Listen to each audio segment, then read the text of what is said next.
Well, look at these pictures. So we've got these pictures just into the newsroom from Khan Yunis in Gaza. Celebrations in the streets of Gaza on the news of this peace deal phase 1 being secured. So just in from Gaza, from Khan Yunis, some celebrations. These are pictures from Tel Aviv, live pictures from Hostages Square in Israel and Tel Aviv. On both sides of the divide, relief, celebration, and still hope, some hope that this is achieved over coming days and that the hostages are returned to those loved ones there in Israel, and that hopefully a ceasefire can see peace for those on the other side of that divide as well. I want to bring in my colleague Trudy McIntosh. And Trudy, as we talk about the Hostages Square, we've heard from various people before. We heard from Donald Trump there with Sean Hannity.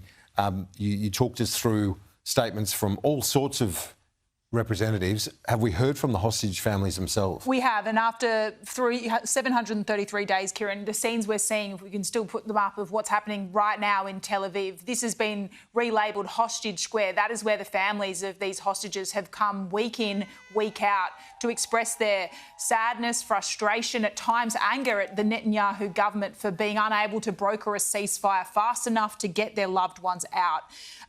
Sadly, some of the hostages have died. 48 are still remaining in Gaza. Only 20 are believed to still be alive.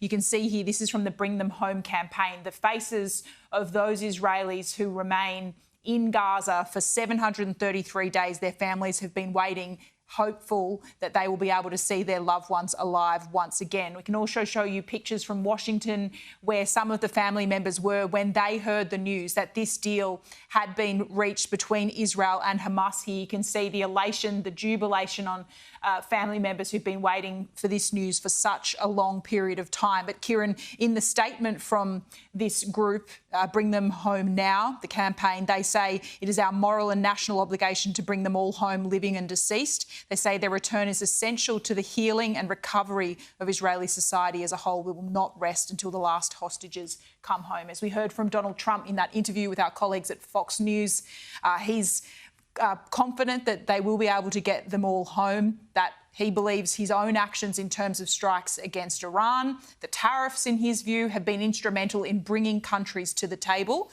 that after 2 long years, this war can come to an end.